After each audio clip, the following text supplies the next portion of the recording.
दिल्ली विधानसभा चुनाव के लिए वोटिंग 5 फरवरी को खत्म हो चुकी है। अब सबको नतीजों का इंतजार है। नतीजों से पहले एग्जिट पोल के आंकड़े सबकी धुगधुगी बढ़ा रहे हैं। एग्जिट पोल ने दिल्ली में हार जीत की भविष्यवाणी जो कर डाली है। एग्जिट पोल के नतीजे किसी की टेंशन बढ़ा रहे हैं तो किसी को अंदर ही अंदर गुदगुदा रहे हैं। जी हां, दिल्ली चुनाव के लिए गुरुवार को 2 और एग्जिट पोल के आंकड़े सामने आए हैं। एक्सिस माई इंडिया और टुडेज चाणक्य ने भी दिल्ली में भारतीय जनता पार्टी की पूर्ण बहुमत से जीत की भविष्यवाणी की है। वहीं अरविंद केजरीवाल की आम आदमी पार्टी को दूसरे नंबर पर रखा है। बहरहाल आम आदमी पार्टी को इन एग्जिट पोल के आंकड़ों पर यकीन नहीं है। उनका कहना है कि इन पोल एजेंसियों ने उनके प्रदर्शन को कम करके आंका है। प्रदीप गुप्ता जी, आपके आंकड़े आ गए हैं और आंकड़ों के बाद यहाँ पर थोड़ी थोड़ी आग भी लग गई है। अब आग को मैं बुझाना चाह रही हूँ, लेकिन आपने 48% वोट शेयर दिया है बीजेपी को, 42% वोट शेयर दिया है आम आदमी पार्टी को। आपने ऐसा क्यों किया है? कारण क्या रहे? जमीनी सच्चाई आपको क्या दिखी? थैंक यू नविका जी। तो मैं जरूरी है मेरे लिए कि बस मुझे 1 मिनट दे दीजिएगा मेरी मेथोडोलॉजी और ट्रैक रिकॉर्ड बताने, क्योंकि उसके बाद आपको और मुझे दोनों को उन्हीं के जवाब देने। वो हमेशा से होता है, जिसको एग्जिट पोल पसंद नहीं आता है, आंकड़े पसंद नहीं आते हैं, उनकी गाली खाने के लिए हम तैयार हैं, बट फिर भी। तो एक्सिस माई इंडिया की जो मेथोडोलॉजी है वो फेस टू फेस इंटरव्यू सभी 70 विधानसभाओं में करीब 13,000 लोगों से बात की गई है, कल शाम के बाद और आज पूरे दिन करीब 5 बजे तक, और उसके आधार पे ये आंकड़े हैं जो जिस अनुपात में जाति वर्ग सारी समुदाय है उसी अनुपात में वो आंकड़े लिए गए हैं, और उसके अनुसार जो आंकड़े आए हैं आकलन करने के बाद वो प्रस्तुत किए गए हैं। दूसरी बात रह गई कि अभी बात होगी, अनुराग जी भी बैठे हैं और सभी बैठे हैं, तो ट्रैक रिकॉर्ड 69 इलेक्शन अभी तक एक्सिस माई इंडिया ने किए हैं प्रिडिक्ट, जिसमें से 63 इलेक्शन में सफलता हासिल की, स्पॉट ऑन है और रिकॉर्ड पे है, और करीब 5 में हम गलत साबित हुए हैं, बिल्कुल गलत, यानी उलट, जो प्रिडिक्ट किया उसके उलट, जिसमें कि हरियाणा को भी रिसेंटली शामिल। उसके बाद एक इलेक्शन ऐसा था ना हम सही थे ना हम गलत थे, तो उसको मैं ड्रॉ की श्रेणी में रख देता हूं। तो ये ट्रैक रिकॉर्ड है। जहां तक दिल्ली का सवाल है, 13, 15, 20 तीनों असेंबली इलेक्शन में स्पॉट ऑन, यानी जो कहा वही सीटें आम आदमी पार्टी की आई है, और जो लोकसभा चुनाव थे पिछले 3, 14, 19, 24 दिल्ली के मामले में पूरे के पूरे समय स्पॉट ऑन रहे। तो अब जो है आपका सवाल था कि ये नंबर क्यों आ रहे हैं, तो इनकी जो हर चीज का कुछ पॉजिटिव होता है कुछ नेगेटिव होता है। आम आदमी पार्टी के फेवर में जो पॉजिटिव था, क्योंकि वो वर्तमान में सरकार में है, तो वो मैं पहले बताना चाहूंगा कि जो उनकी व्यवस्थाएं थी, बिजली के बिल में 0 बिल 300 यूनिट तक, पानी का बिल ऑलमोस्ट 0, स्वास्थ्य और शिक्षा की जो सुविधाएं और व्यवस्थाएं थी उसमें अच्छा खासा इजाफा हुआ, बेहतरी हुई। महिलाओं को जो फ्री बस राइड मिली, ये सबने रिकॉल किया, और आप देख पा रहे हैं हमारे सर्वे में महिलाओं का, आपने ये जो अभी सामने आई है स्लाइड, 2% का फर्क है बीजेपी और आम आदमी पार्टी के बीच में, जो कि पुरुषों के मामले में 10% पॉइंट्स का फर्क है। तो क्या नेगेटिव गया? इतनी सारी व्यवस्थाएं सुविधाएं थी, तो देखिए जो एक क्रेडिबिलिटी होती, क्रेडिबिलिटी के आधार पे, जिसको आप पोजीशनिंग कहते हैं अंग्रेजी में, एक ब्रांड इक्विटी होती है, और उस ब्रांड को उस नजरिए से हमेशा देखा जाता है जिस नजरिए से उसको प्रोपोगेट किया जाता है और एक्चुअली डिलीवरी होती है। तो अरविंद केजरीवाल का जो एक ब्रांड था, वो पार्टी का भी, कि एक ईमानदार पार्टी, स्वच्छ छवि वाली पार्टी, और जो जनता के सरोकार के विषयों के लिए वो आई है, और उसको जनता ने सराखों पे लिया।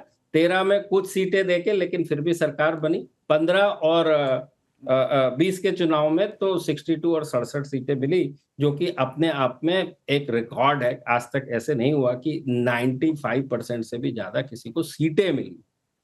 उसके बाद जो चीज गई है कि जो गार्बेज कलेक्शन, यानी कचरा जो पड़ा रहता है, क्योंकि सिटी सेंट्रिक दिल्ली प्रदेश है, जहां पे कि एमसीडी पे भी आम आदमी पार्टी की वो है, उन्हीं की ये जिम्मेदारी होती है। दूसरा जो गया, पीने के पानी की क्वालिटी, वो काफी हद तक खराब थी, और लोगों ने उसको कहा कि वो उतनी अच्छी नहीं है।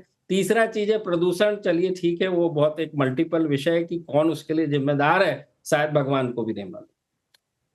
ये 3, और उसके साथ कहना और करना, इसी बेसिस पे क्रेडिबिलिटी आती है, जिसको आप कमिटमेंट कहते हैं, कि क्या कहा आपने और क्या किया। और नेता और जनता के बीच में, वोटर्स के बीच में एक रिश्ता होता है। कहते हैं कि चुनाव जीतना लोगों के दिलों के जीतने की प्रक्रिया है।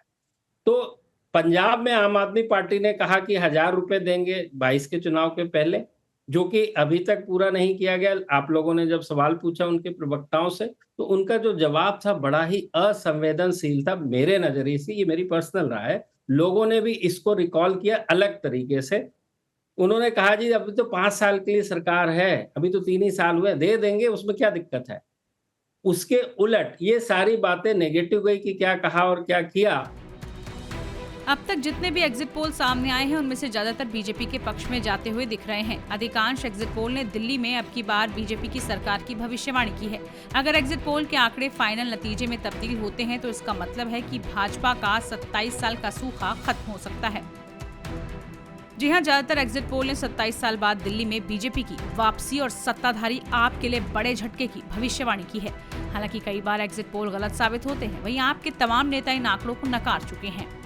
अब दिल्ली की सियासत भी इसको लेकर गर्मा गई है। क्या कह रहे हैं इसको लेकर संजय सिंह, सुनिए। विधायकों की खरीद फरोख्त करने, सरकारों को गिराने और तोड़ने की सबसे माहिर पार्टी भारतीय जनता पार्टी ने दिल्ली के चुनाव में अपनी हार मान ली है और इसी के कारण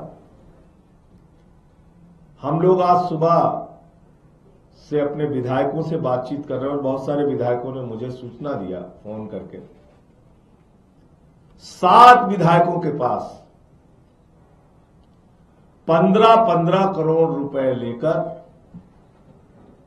पार्टी छोड़ने का, पार्टी तोड़ने का, भारतीय जनता पार्टी में शामिल होने का ऑफर अब तक आ चुका है। 7 विधायकों के पास, आम आदमी पार्टी के 7 विधायक जो चुनाव लड़ रहे हैं, उनके पास फोन आया भारतीय जनता पार्टी के उन तत्वों के द्वारा, एक दो से मुलाकात करके भी ऑफर दिया गया कि जिसमें कि वो 15 करोड़ रुपए देने के लिए बात कर रहे हैं। वहीं बीजेपी ने आम आदमी पार्टी की तरफ से लगाए गए आरोपों के बाद जोरदार पलटवार किया है। आम आदमी पार्टी के नेता संजय सिंह हो या बाकी लोग, इनका मानसिक संतुलन बिगड़ गया है। एग्जिट पोल से ही इन लोगों की भाषा बदल गई है। लेकिन इन लोगों को ये समझना पड़ेगा कि आप पत्थर मारेंगे और भाग जाएंगे तो ऐसा होने नहीं देंगे। आपने जिस तरह के घटिया आरोप लगाए हैं उसका आपको जवाब देना पड़ेगा। इसलिए भारतीय जनता पार्टी तुरंत दिल्ली प्रदेश अभी एंटी करप्शन ब्यूरो जा रहा है, इन सबके खिलाफ शिकायत दर्ज कर रहा है। इनको साक्ष्य बताने पड़ेंगे, नाम बताना पड़ेगा, किसका फोन आया है, किसको आया है, वो आपको साक्ष्य देने पड़ेंगे। नहीं तो कानूनी कार्रवाई के लिए तैयार रहे। क्यों? क्योंकि आपके स्वभाव में है। आतिशी मार लेना अभी तक जमानत पर है। एक मामले में अरविंद केजरीवाल 6 बार हाथ जोड़ के माफी मांग चुके हैं हमारे नेताओं से। तो इस बार संजय सिंह और बाकी लोगों की बारी है। आप झूठ बोलोगे और भाग जाओगे, ऐसा होने नहीं देंगे। अभी एग्जिट पोल कितने सही साबित होंगे ये 8 फरवरी को पता चल जाएगा। अब इंतजार दिल्ली के नतीजों का ही है।